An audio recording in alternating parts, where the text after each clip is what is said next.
Hello बच्चों। आज अपन question solve करते हैं जेई मेन 2025 के PY Qs. This series is very important fact in fact. So let's start from question number one. Question number one तुम्हारे सामने screen पे है और सोल्व करने की ट्राई कीजिएगा कि क्या आंसर होगा इसमें।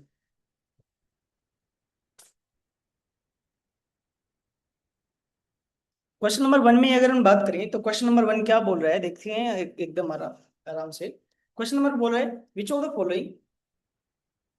following is or are not correct with respect to energy of atomic orbital of hydrogen atom। Hydrogen atom है, किस कौन सा एटम है? Hydrogen atom. बताया था ना, हाइड्रोजन एटम मतलब सिंगल इलेक्ट्रॉन सिस्टम। कैसा सिस्टम बताओ? Single electron system. और सिंगल इलेक्ट्रॉन की सिस्टम की एनर्जी डिपेंड ओनली ऑन किस पे डिपेंड करती है? Depend only on N principal quantum number पे डिपेंड करती है। ऑर्बिट एंगुलर ऑर्बिट वैल्यू पे डिपेंड करती है। सेल नंबर पे डिपेंड करती है। मतलब एन की वैल्यू सेम तो एनर्जी सेम, मतलब 1s की एनर्जी कम होगी और 2p और 2s की बराबर होगी और 3s और 3p की बराबर होगी, है ना? तो ये बात ठीक है। दूसरा, पहला वन, वन के बाद दो, दो के बाद तीन, तीन के बाद चार, ये भी सही है। तीसरा ओपन, वन के बाद दो और दो, 2s और 2p के अलग नहीं होगी, इनकी दोनों की बराबर होगी। इसमें देखो वन, फिर टू, फिर फोर और फिर 3d। ये तो गलत है, ये तो गलत है ये ना। तो कौन कौन सा गलत है बताओ? सी और डी दोनों गलत है। ये तो ये बराबर होनी चाहिए थी। और इसमें किसकी कम होनी चाहिए थी बताओ? 3d कम होनी चाहिए, तो 4s आगे होना चाहिए था। तो सी और डी दोनों इनकरेक्ट। नेक्स्ट क्वेश्चन पे चलते हैं। स्क्रीन पे क्वेश्चन है, ध्यान से पोज करके सोल्व कीजिए एंड देन सॉल्यूशन कीजिए। सोल्व कीजिए तो ज्यादा अच्छा रहेगा। तो क्वेश्चन है, correct statement for an element with N atomic number 9। Atomic number 9 है, तो एटॉमिक नंबर 9 है तो मतलब क्या है? कौन सा एटम है बताओ? फ्लोरीन है, और इसके बारे में करेक्ट स्टेटमेंट बताना है। तो क्या बोले? There can be there can be 5 electron for which M बराबर प्लस हाफ। तो इस क्वेश्चन में क्या बोला है? There can be 5 electron for which M S बराबर प्लस हाफ और 4 electron for which M S बराबर माइनस हाफ।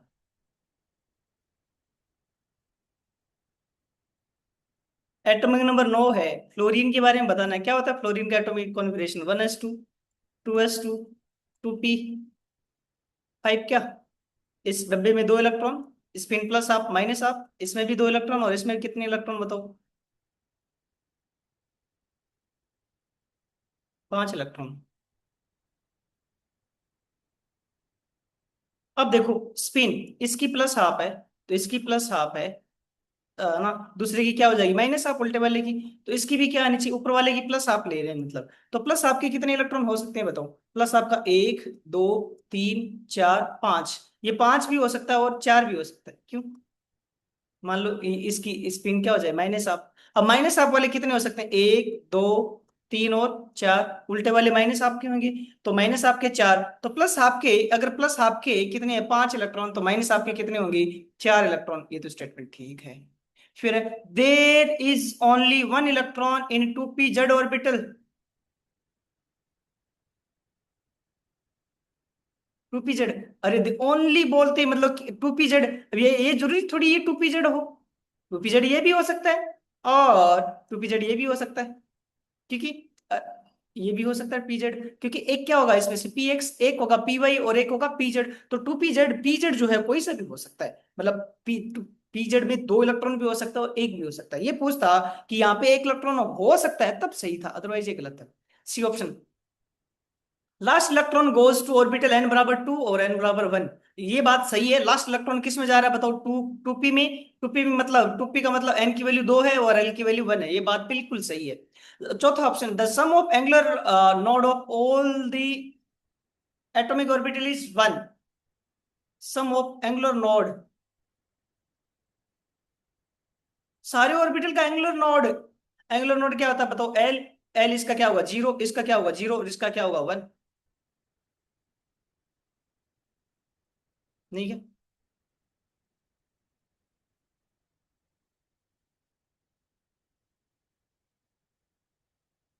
एटॉमिक ऑर्बिटल, इसका 1 होगा, फिर इसका 1 होगा और इसका 1 होगा, तो ये तो क्या हुआ, 3 हो गया। एस का तो चलो 0 है ना, तो 1 नहीं होगा, ये बात गलत होगी फिर। सब एटॉमिक ऑर्बिटल का पूछा है ना, पी में 3 डब्बे होते हैं, तीनों का एक एक एक एक एक एक, कितना हो जाएगा टोटल 3। तो करेक्ट ऑप्शन क्या हो जाएगा अपने पास, ए और सी करेक्ट होगा खाली, तो बी करेक्ट ऑप्शन हो जाएगा। ठीक है, नेक्स्ट क्वेश्चन पे चलेंगे।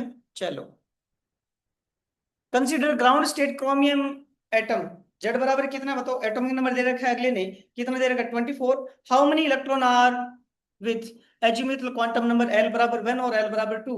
क्रोमियम के बारे में पूछा है ना, ये क्वेश्चन कई बाहर आ चुका है ना, मतलब क्रोमियम का इलेक्ट्रॉनिक कॉन्फ़िगरेशन क्या होगा बताओ, सीआर का क्या होगा, argon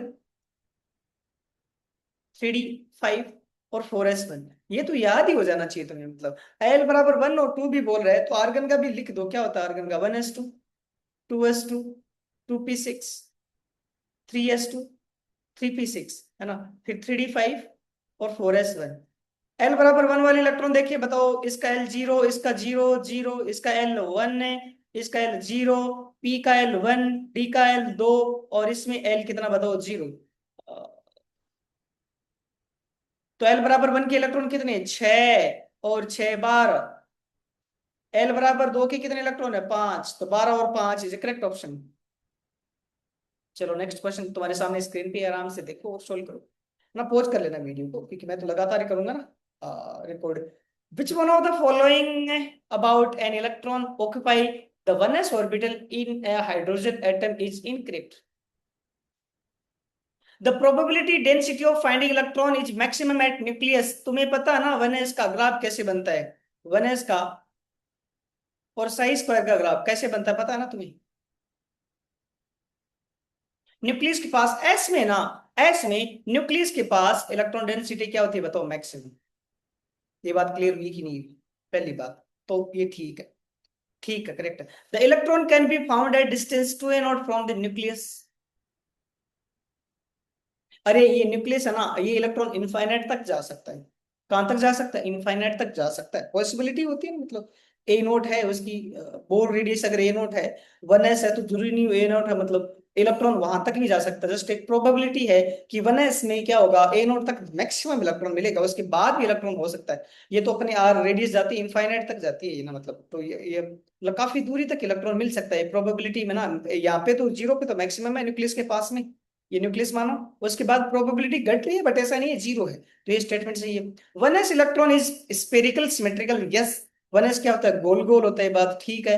the total energy of electron is maximum when it is at distance A not from nucleus ना। मैक्सिमम किस पे होती है बताओ, जब न्यूक्लियस से पूरा दूर चला जाता है, आर टेंस टू इनफाइनाइट, और वहां पे टोटल एनर्जी कितनी हो जाती है बताओ, 0। वहां मैक्सिमम होती है, न्यूक्लियस में तो क्या होती है बताओ, मिनिमम, तो ये तुम्हारा इनकरेक्ट हो जाएगा। नेक्स्ट क्वेश्चन तुम्हारे सामने स्क्रीन पे है और सोल्व कीजिए। क्या है, for electron in 2s and 2p orbital the orbital angular momentum values are. Orbital angular momentum का फॉर्मूला बताया था क्या, क्या था फॉर्मूला बताओ, and root n into l plus one h upon 2 pi. Unit क्या होती है बताओ, बोहर मैग्नेटॉन। और एल की वैल्यू इसमें क्या होती है बताओ, 0, और एल की वैल्यू इसमें क्या होती है 1। 0 पुट करते ही एस के लिए क्या वैल्यू आएगी, 0 या 0। और p के लिए l की वैल्यू 1 पुट करो तो 1 × 2, तो ये क्या होगा √2, कितना आएगा √2 h अपॉन 2 पाई, तो ये this is A correct answer. ठीक है, नेक्स्ट क्वेश्चन हमारे सामने स्क्रीन पे है। विच वन ऑफ फॉलो ट्रू, तुम्हें से बताना कौन सा ट्रू है। पहला है सब्सिडियरी क्वांटम नंबर को बोलते हैं एल, इसको मैग्नेटिक क्वांटम नंबर भी बोलते हैं, और इसको एच मतलब क्वांटम नंबर भी, मतलब H magnetic quantum number MS होता है, तो एल को सब्सिडियरी क्वांटम नंबर भी बोलते हैं, या ऑर्बिटल एंगुलर मोमेंटम भी बोलते हैं, या क्या बोलते हैं बताओ, एच मतलब क्वांटम नंबर तो है ही। डिस्क्राइब शेप ऑफ ऑर्बिटल, क्या बताता है बताओ, सेम। तुम्हें पता है सबसे पहले क्वांटम नंबर होती है एन, फिर एल, फिर एम एस और फिर एस। ये बताती है एनर्जी एंड रेडियस, ये बताती है सेम। क्या बताती है बताओ, same. M s magnetic quantum number बताती है ओरिएंटेशन, क्या बताती है बताओ, ओरिएंटेशन। और ये बताती है जस्ट स्पिन के बारे में, तो ये पहली बात ठीक है। दूसरा दे रखा है ये ऑर्बिटल दे रखा है, मतलब ये क्या है, पी एक्स है क्या, अरे कौन सा है बताओ, पी एक्स है क्या, तो is boundary, boundary surface diagram of 2px है ना, ये बाउंड्री का है ना, मतलब ये बाउंड्री है क्या,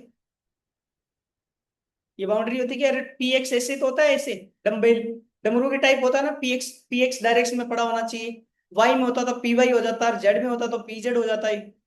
नहीं, तो पी एक्स का बाउंड्री डायग्राम है, ये बिल्कुल सही बात है, पहला और दूसरा बिल्कुल सही बात है। और फिर है the positive and negative sign in wave function of two p x orbital refer to charge ना। जस्ट ये पॉजिटिव और नेगेटिव साइन बताता है कि वेव की इक्वेशन क्या है। वेव का साइन क्या है, पॉजिटिव डायरेक्शन एक्स एक्सिस से ऊपर है, एक्स एक्सिस से नीचे है, जस्ट ये साइन ये चीज बताता है, बाकी कुछ नहीं, बाकी कुछ नहीं, मतलब ये चीज बताता है। ठीक है। फिर बात करते हैं, the wave function of two p x orbital is zero everywhere in x y plane. कैसे हो जाएगा एक्स वाई प्लेन में? वाई जेड में इसका नोडल प्लेन होता है, किसमें बताओ? पी एक्स है तो नोडल प्लेन क्या होगा इसका? वाई जेड, एक्स नहीं आना चाहिए, पता है ना तुम्हें? वाई जेड नोडल प्लेन होता है, वहां कोई इलेक्ट्रॉन नहीं मिलेगा, मतलब ये दोनों स्टेटमेंट रॉन्ग है। तो कौन कौन से स्टेटमेंट सही है, ए और B? Next question on the screen, then try to solve this question. क्या है? For hydrogen like species which of the following graph provide the most appropriate representation of E versus Z for a constant value of n? Hydrogen के लिए total energy क्या होता है बताओ, मेरे को फॉर्मूला बताओ। ये होता है -13.6 Z² by n²।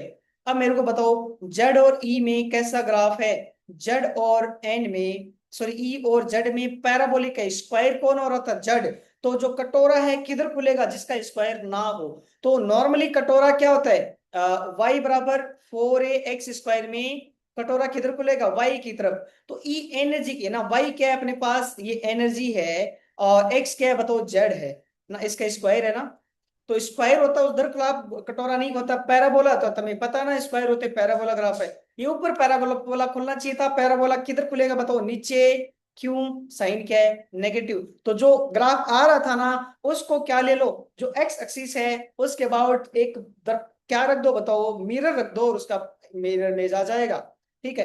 तो ये तुम्हारा ग्राफ हो जाएगा। तो कटोरा ऊपर नहीं खुल के किधर खुलेगा बताओ? कटोरा नीचे। ठीक है। ये तुम्हारा करेक्ट ग्राफ हो जाएगा। नेक्स्ट चलते हैं, क्वेश्चन नंबर 8। इन मल्टी इलेक्ट्रॉन एटम एनर्जी किस पे डिपेंड करती है बताओ? n+l पे। एक्स्ट्रा इंफॉर्मेशन है। और सिंगल इलेक्ट्रॉन पे किस पे डिपेंड करती है? Only and only principal quantum number पे। Which of the following orbital describe by 3 quantum number will have same energy in absence of electric and magnetic field? Electric and magnetic field की अगर absence करोगे तो energy same होगी, अगर n+l की value क्या है बताओ? सेम है। तो पहले में n+l की वैल्यू कितनी है बताओ? 1। दूसरे में n+l की वैल्यू कितनी है? 2। तीसरे में कितनी है? 3। डी में कितनी है बताओ? 5। और ई में कितनी है? 4। ई में भी 5 है। ई में भी क्या है बताओ? 5। तो डी और ई में क्या है बताओ? एनर्जी बराबर है, बिकॉज n+l बिल्कुल बराबर है। n+l बराबर है तथा एंड n की वैल्यू भी सेम होनी चाहिए, तब जाके एनर्जी बराबर होती है मल्टी इलेक्ट्रॉन सिस्टम, अदरवाइज नहीं होनी चाहिए। n+l बराबर होना चाहिए और प्रिंसिपल क्वांटम नंबर की वैल्यू बराबर होनी चाहिए, तब जाके एनर्जी बराबर होती है। मतलब ये 2D है। क्या बताओ? ये दोनों 2D है, ये भी 2D है और ये भी 2D है। 2D के सारे डब्बों की एनर्जी बराबर होगी, सारे डब्बों की एनर्जी बराबर होगी। -1, -2, 0, +2 और +1, यही होता है ना, -2 से +2। इन सारे डब्बों की एनर्जी बराबर होगी तभी जब इलेक्ट्रिक और मैग्नेटिक इफेक्ट प्रेजेंट ना हो। अगर ये प्रेजेंट कर दिया तो सबकी एनर्जी अलग अलग हो जाएगी। ठीक है। बहुत इंपॉर्टेंट था, वैसे कंसेप्चुअली क्वेश्चन था। फिर है for hydrogen atom orbital with lowest energy is और आर। हाइड्रोजन एटम है, सिंपल सी चीज है हाइड्रोजन एटम। कौन सा एटम बताओ? Hydrogen atom. मतलब कौन सा इलेक्ट्रॉन सिस्टम है ये बताओ? सिंगल इलेक्ट्रॉन सिस्टम है। This is a single electron system है। एनर्जी किस पे डिपेंड करेगी? ओनली एन वैल्यूज पे, ओनली एन वैल्यूज पे। ठीक है। तो जिसकी n n value same, energy same. N value किसके सेम है बताओ? 3, 3, 3। और किसमें बताओ? ए और ई। तो आंसर या तो ए और ई हो सकता है। लोएस्ट पूछा है अगले ने, तो लोएस्ट किसकी हो जाएगी बताओ? ए, बी, सी, डी। अरे ई और ए की भी बराबर बढ़ जाता है, एन वैल्यू बढ़ता तो एनर्जी बढ़ती। तुम्हें पता है ना हाइड्रोजन की एनर्जी, टोटल एनर्जी किस पे डिपेंड करती है? -13.6 Z² by n², ओनली किस पे? N value. Next question. Question number 10 is on the screen. Try to solve these questions before I give a solution. Question दे रखा है. Which of the following linear combination of atomic orbital will lead to formation of molecular orbital in homomolecular diagram? देखो ये तुम्हें chemical bonding में पढ़ाएंगे. जिन्होंने chemical bonding पढ़ रखी है, they can attempt this question. Otherwise, this question is exclusive from chemical bonding. Without chemical bonding, this is not possible. है ना. तो एक बार मत करना है क्वेश्चन. वैसे आंसर इसका क्या है बताओ? बी है. केमिकल बॉन्डिंग अगर आती है, जिन बच्चों ने केमिकल बॉन्डिंग पढ़ रखी है, जिन बच्चों ने केमिकल बॉन्डिंग पढ़ रखी है, वही इस क्वेश्चन को सोल्व करने की ट्राई करना ना. क्या दे रखा है? क्या चीज? मॉलिक्यूलर होमोन्यूक्लियर होमो एटॉमिक डायग्राम है और इंटरन्यूक्लियर एक्सिस जेड एक्सिस है. तो जेड एक्सिस के अलोंग होंगे तो क्या होगा बताओ? मॉलिक्यूलर ऑर्बिटल डायग्राम बनेगा. जब क्या होगी? Constructive overlapping. तो पहले में क्या क्या है? पी जेड और पी एक्स है. इनकी ओवरलैपिंग ही नहीं होगी, सिमेट्री नहीं है. सिमेट्री है तभी ओवरलैपिंग होगी, पहली बात. दूसरा एस और पी एक्स. एस किसी के साथ ही लड़ लेता है. एस किसी के साथ लड़ लेता है. एस पी एक्स के साथ तभी बॉन्ड बना था जब इंटरन्यूक्लियर एक्सिस क्या होती? जेड. ये तो क्या आ गया बताओ? P x. तो कोई भी ओवरलैपिंग नहीं होगी, यहाँ पे भी सिमेट्री नहीं है. फिर C option, d x y और एक्स स्क्वायर वाई स्क्वायर, यहाँ पे भी सिमेट्री खत्म हो गई. सिमेट्री होना जरूरी है बॉन्ड बनने के लिए, है ना. फिर डी ऑप्शन है s and two p z. Yes, two p z क्या है बताओ? इस टाइप से जेड डायरेक्शन में होगा. और एस क्या बताओ? गोला दोनों भिड़ेंगे और कौन सा बॉन्ड बना लेंगे? Sigma bond. ये क्वेश्चन तभी समझना है बच्चों जब तुमने केमिकल बॉन्डिंग पढ़ रखी है, अदरवाइज इसी क्वेश्चन को मत देखना, है ना. तो डी सही है. फिर ई में भी सिमेट्री नहीं है. कहाँ है सिमेट्री बताओ? सिमेट्री होना जरूरी है. एक पी है और एक डी है और उसमें डायरेक्शन की भी नहीं. एक में जेड है और एक में एक्स स्क्वायर वाई स्क्वायर है. मतलब कहीं पे भी प्लेन सिमेट्री नहीं हो रहा है. ठीक है. क्वेश्चन नंबर में 11 पे चलता हूं और 11 number question is on the screen. Just try to solve this question. दो स्टेटमेंट दे रखे हैं. Spectral line will be observed from for a 2px to 2py transition.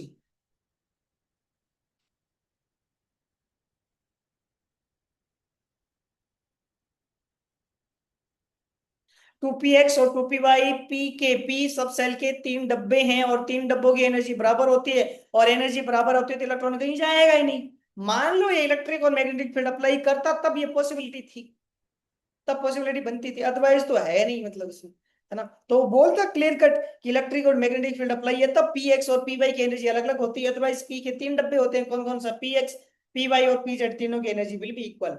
कोई एनर्जी ऑब्जॉर्ब, कोई स्पेक्ट्रल लाइन नहीं आएगी. स्टेटमेंट पहला गलत है. दूसरा, p x and p y are degenerate orbital. Yes, p x, p y और पी जेड सबकी एनर्जी बराबर होती है.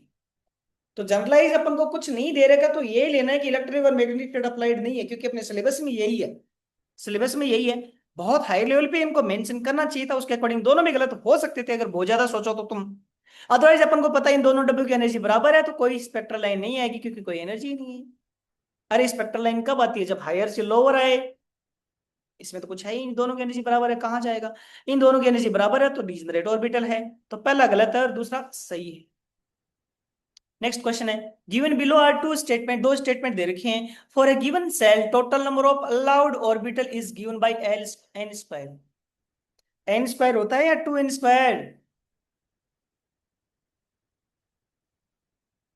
टू एन स्क्वायर इलेक्ट्रॉन होता है. नंबर ऑफ ऑर्बिटल कितने होते हैं बताओ? एन स्क्वायर के इक्वल होता है. सुनो. फिर दूसरा है, for any subshell spatial orientation of orbital is given by minus l to plus l value. अरे एल वैल्यू देता ही क्या है? स्पेशल ओरिएंटेशन देता है क्या? मतलब ये माइनस एल से प्लस एल किसकी वैल्यू होती है एक्चुअली? एम एस और मैग्नेटिक क्वांटम नंबर. और मैग्नेटिक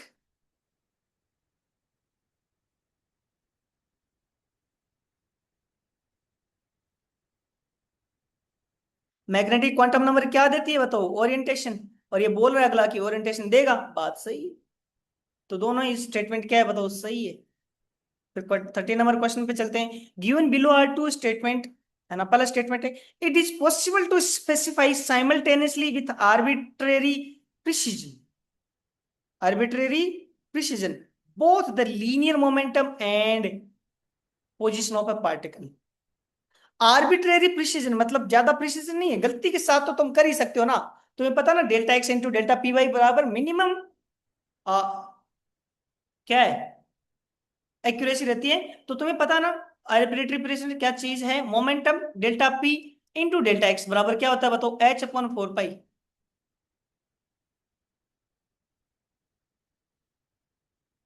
तो ये क्या है, it is impossible to specify simultaneously are with arbitrary precision, मतलब कोई भी अच्छी प्रिसीजन मतलब होता है एक बिल्कुल कम एरर होना, मतलब बिल्कुल बिना एरर के लीनियर मोमेंटम और पोजीशन तुम बता ही नहीं सकते हो, क्योंकि कौन नाराज हो जाएगा बताओ इससे, एच यू पी। स्टेटमेंट थोड़ा अच्छा है, ये नहीं बता पाओगे साइमल्टेनियस, तुम नहीं बता पाओगे इन दोनों चीजों एक साथ।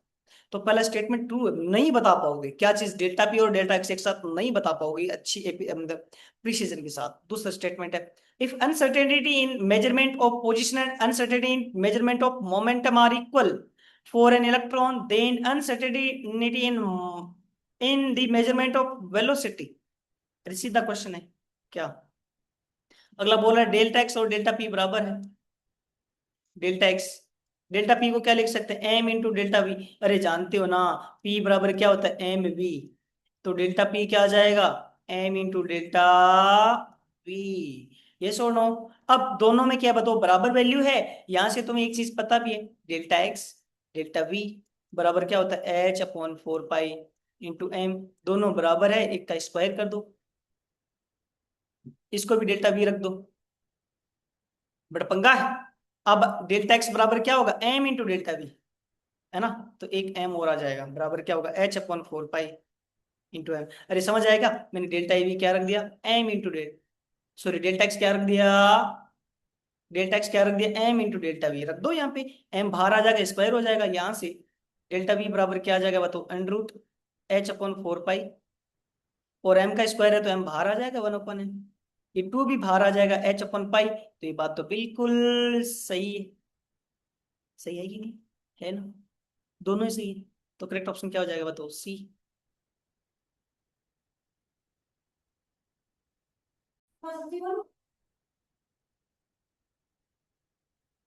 क्वेश्चन नंबर 13 है, विच of the following postulate of Bohr's model of hydrogen atom is not in agreement with quantum mechanical model of an atom। Quantum mechanical model क्या होता है, साई डी ब्रोगली वगैरह, है ना। तो पहला क्या है,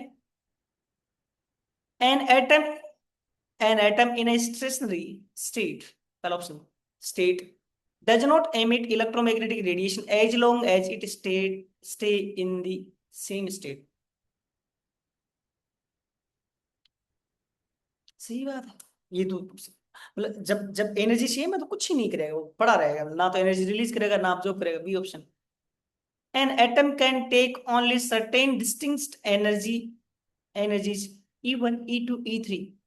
These are allowed state of constant energy are called stationary orbit of atom। सही चीज है। अरे एनर्जी तो क्वांटाइज एनर्जी हो सकती है, क्या हो सकती है, क्वांटाइज्ड एनर्जी हो सकती है। ये तो क्वांटम मैकेनिकल के अकॉर्डिंग भी यही होता है, वही वो बोलता है कि चीजें क्वांटाइज्ड होता है, मतलब एटम एनर्जी क्वांटाइज होता है, मतलब कोई भी एनर्जी अलाउड नहीं है, वो सर्टेन एनर्जी ही अलाउड है।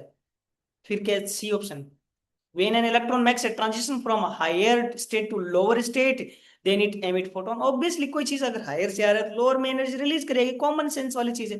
डी ऑप्शन क्या है, the electron in H atoms stationery state move in a circular around nucleus. इसने सर्कुलर ही नहीं बोला था, क्वांटम ने बोला था वेव की तरह जाता है। तो सर्कुलर नहीं भाई साहब, किसकी तरह है, वेव की तरह, इसलिए ये क्या नहीं था बताओ, एग्रीमेंट ये सही नहीं था इसका, ये गलत चीज थी। ठीक है, नेक्स्ट क्वेश्चन पे चलते हैं। नेक्स्ट है, according to Bohr's model of hydrogen atom which of the following statement is incorrect. अब सीधी सीधी सी बात है, इसमें रेडियस बोल रहा है कि हर चीज में रेडियस रेडियस रेडियस, तो रेडियस बराबर क्या होता है हाइड्रोजन में, a naught N square by Z. अब बोल रहा है radius of third orbit is 9 time larger than first orbit. Third की रेडियस क्या हो जाएगी, रख दो यहाँ पे 3, तो ये क्या होगा 9 8 ए नोट, और पहले की क्या हो जाएगी ए नोट। सही है कि नहीं? दूसरा, eighth orbit is 4 time large than fourth. Eight की क्या हो जाएगी? 64 ना, 64 A0। और इसकी वैल्यू रखो तो कितना आएगा बताओ? 16 A0। 4 टाइम है कि नहीं? 4 टाइम है। ठीक है, इसकी रेडियस होगी। फिर है six orbit is 3 time, six का क्या हो जाएगा? 36 A0। और इसका क्या हो जाएगा? 16 A0। थ्री, अरे कुछ है ही नहीं, इंटीजर वैल्यू तो आएगी नहीं, तो ये इनकरेक्ट है। फिर फोर्थ ऑर्बिट की रेडियस, फोर्थ की क्या हो जाएगी? 16 A0। और सेकंड की क्या हो जाएगी? स्क्वायर कर दो इसका, 4 A0। 4 टाइम है, बात सही है। ठीक है, सीधा सा क्वेश्चन पूछा है। Next question, if a naught is denoted as the Bohr radius of hydrogen atom, बात कर ली अपन ने, then what is de Broglie wavelength of the electron present in second orbit of hydrogen atom? अब तुम्हें पता है 2 पाई आर, 2 पाई आर बराबर एन लेमड़ा था ना। अब क्या कर दो, 2 पाई और इसकी वैल्यू क्या हो जाएगा? A0 n² बाई जेड बराबर एन लेमड़ा। तो यहां से लेमड़ा बराबर क्या आ जाएगा बताओ? 2 पाई A0 n/z। कौन सी ऑर्बिट में पूछना चाह रहा है? सेकंड ऑर्बिट में। तो एन की वैल्यू कितनी है बताओ? 2।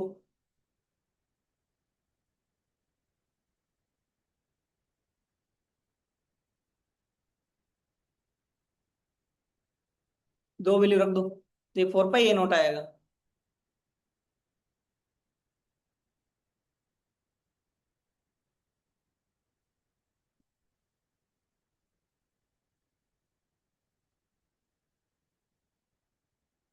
4 पाई A0 आंसर आएगा ना, मतलब आंसर एक्चुअली आएगा। ये थोड़ा सा ऑप्शन सही नहीं दे रखे हैं इसमें। 4 पाई A0।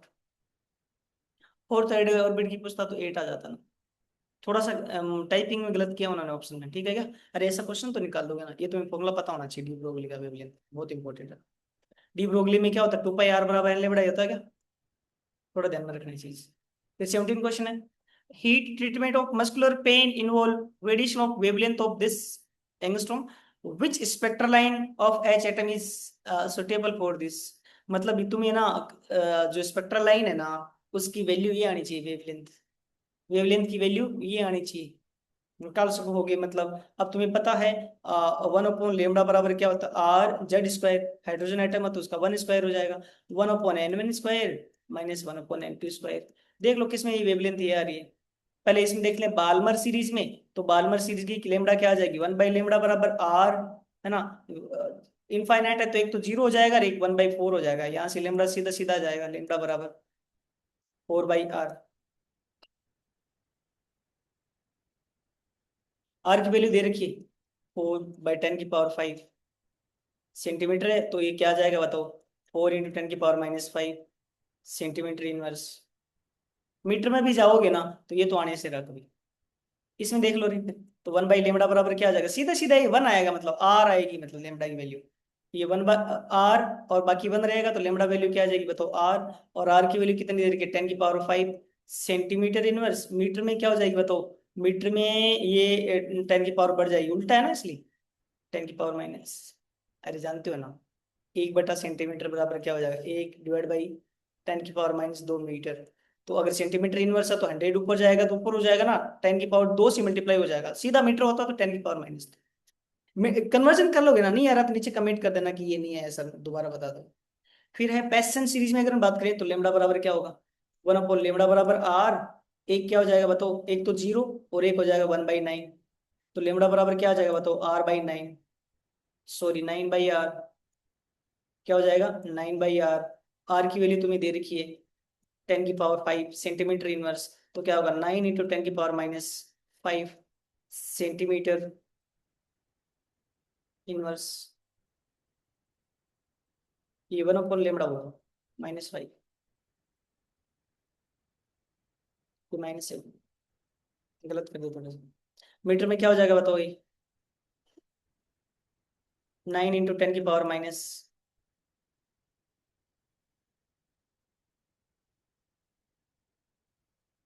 -7 metre inverse. मीटर आ जाएगा, मीटर इनवर्स नहीं, ऊपर जाती है मीटर ना, सेंटीमीटर प्लस का है। मीटर में आ गई वैल्यू, किस में आई है? मीटर में। गिवन वेवलेंथ भी यही है क्या? मीटर में बदल दो इसे। 900 × 10⁻⁹ कितना आ जाएगा बताओ? 9 × 10⁻⁷ करेक्ट ऑप्शन क्या हो जाएगा? ये। और कहीं मिस्टेक तो नहीं किया ना अपन ने? ये सेंटीमीटर प्लस होगा, है ना? मीटर में बदलोगे 10⁻⁻2। 1 सेंटीमीटर बराबर क्या होता है? 10⁻⁻2 मीटर होता है। नेक्स्ट क्वेश्चन है, radius of first excited state of helium plus ion is given as a naught. Given as a naught first stationary orbit है किसकी? हाइड्रोजन एटम की। तो फर्स्ट एक्साइटेड स्टेट है तो मतलब n बराबर 2 हो जाएगा ना मतलब। तो रेडियस बराबर क्या होता है? ए नॉट n² / z। और जेड की वैल्यू कितनी होगी? 2। तो कितना आ जाएगा? 2a0। आंसर क्या आ जाएगा बताओ? बी। फिर नेक्स्ट क्वेश्चन। नेक्स्ट क्वेश्चन तुम्हारे सामने स्क्रीन पे है और इसे सोल्व करने की ट्राई करो। विजिबल स्पेक्ट्रम दे रखा है और कहाँ से होता है? 400 से 800 के आसपास होता है। 380 से 760 होता है। कहाँ से कहाँ? मतलब कुछ ना दे तो वैल्यू क्या होती है? 380 से 760 नैनोमीटर के आसपास होता है इसकी रेंज। अगले ने दे भी रखी है विजिबल रेंज यहाँ से। Which of the following statement are correct if threshold frequency of CGM is this. Threshold frequency मतलब न्यू नोट दे रखा है, और कौन सा स्टेटमेंट करेक्ट है उसके बारे में अपन को बात करनी है ना? ए ऑप्शन है, when cesium is placed inside a vacuum chamber with an emitter connected to it, yellow light is focused on cesium। कौन सी light? Yellow light.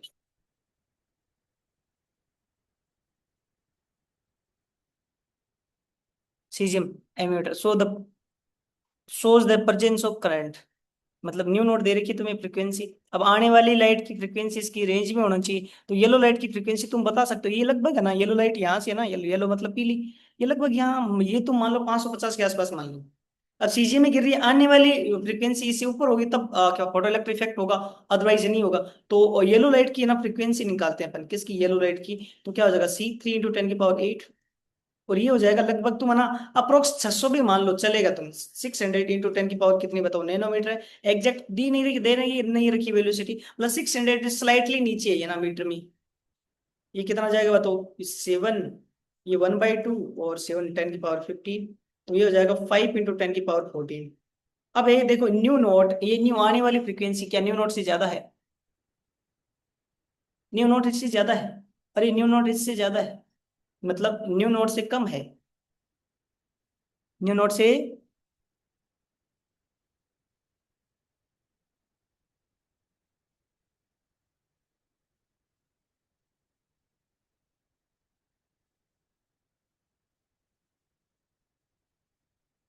New note से कम है अभी तो, बट अपने थोड़ी सी वैल्यू इनकरेक्ट ली है। क्या चीज? ये वेवलेंथ 600 नहीं है, 600 से स्लाइट नीचे। देख सकते हो यहाँ पे स्लाइट नीचे, 600 से कम है। और अगर ये 600 से कम है मतलब लगभग 550 के आसपास है, तो ये वैल्यू ना 5.1 से तो या 5.2 से तो ज्यादा आ जाएगी। मतलब ये ज्यादा है एक्चुअल में ना, एग्जैक्ट ले लेना 550, तो ये वैल्यू ज्यादा आ जाएगी। ठीक है, ये एग्जैक्ट वैल्यू लेना। फिर है बी, थोड़ा सा अच्छा क्वेश्चन हो जाता है एग्जैक्ट वैल्यू की वजह से। when the brightness of yellow light is dimmed, brightness समझी तो intensity, the value of current in ammeter is reduced. Intensity कम कर दी, डिम्ड मतलब इंटेंसिटी कम कर दी तो करंट कम हो जाएगा। करंट और इंटेंसिटी का एक जैसा लेना देना था क्या? अच्छा क्वेश्चन है वैसे। See, when a red light is used, यह रेड लाइट दिखा तो नहीं रखा अगले ने, क्योंकि प्योर में रेड की एग्जैक्ट थोड़ी सी डायग्राम उतना अच्छा नहीं। When red light is used instead of yellow light, the current produced is higher with respect to। देखो करंट ओनली डिपेंड करता है इंटेंसिटी पे।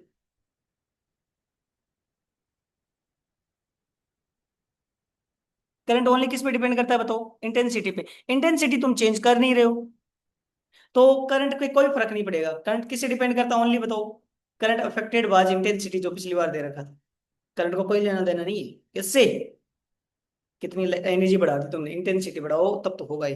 फिर है when a blue light is used ammeter show the formation of current. Blue light, blue यहाँ पे से है क्या? ब्लू नीला सा, ब्लू यहाँ पे से है, तो ब्लू की फ्रीक्वेंसी वेवलेंथ कम है किससे? येलो से भी। अगर येलो से निकल रहा है तो अगर उसकी वेवलेंथ घटाएंगे वेवलेंथ घटाएंगे और तो फ्रीक्वेंसी बढ़ेगी, फ्रीक्वेंसी बढ़ेगी तो एमिट होगा इलेक्ट्रॉन, तो करंट आएगा ही आएगा। अगर मान लो कि हायर वेवलेंथ से वेवलेंथ से क्या आ रहा है, मतलब करंट आ रहा है, तो उससे कम वेवलेंथ पे पक्का आएगा। ठीक है। When a white light is used, emitter shows formation of current. अब व्हाइट लाइट का मतलब ये तो पूरा कोई सी भी लाइट आएगी इनमें से, तो कोई सी भी लाइट है तो इसमें तो येलो ब्लू ऑब्जॉर्ब कर लेगा अगला, उसमें से तो हो ही रहा है ना करंट, है ना। तो खाली सी गलत है, बाकी सब सही है। सी गलत है, बाकी सब सही है। अच्छा क्वेश्चन है, ध्यान से पढ़ लेना। फिर है the energy of an electron in first orbit of hydrogen atom is this. Magnitude of energy value of electron in first excited state of beryllium. अब बेरिलियम+3 में एनर्जी का तुम्हें पता है, टोटल एनर्जी बराबर है, सीधे फॉर्मूले पे क्वेश्चन आ गया, -13.6 Z²। जेड की वैल्यू कितनी है बेरिलियम के लिए, 4, तो जेड का square divide by first excited state में एन की वैल्यू 2, Z²/n²। ये कितना वैल्यू हो जाएगा बताओ, -13.6, 16 डिवाइड बाई 4, 4 आएगा ना, तो 6 चौक 24, 4 6 चौक 24, 4 12, 2 14, 54, 54, कितना 54, करेक्ट आंसर हो जाएगा। ठीक है। तो ये मैंने जेई मेन का 2000 कितना 25 की पीवाई कर दिया। अब एक ही साल का पीवाई की बचा है, दैट इज 2026, है ना। तो तब तक कनेक्टेड रहिए, सारे क्वेश्चन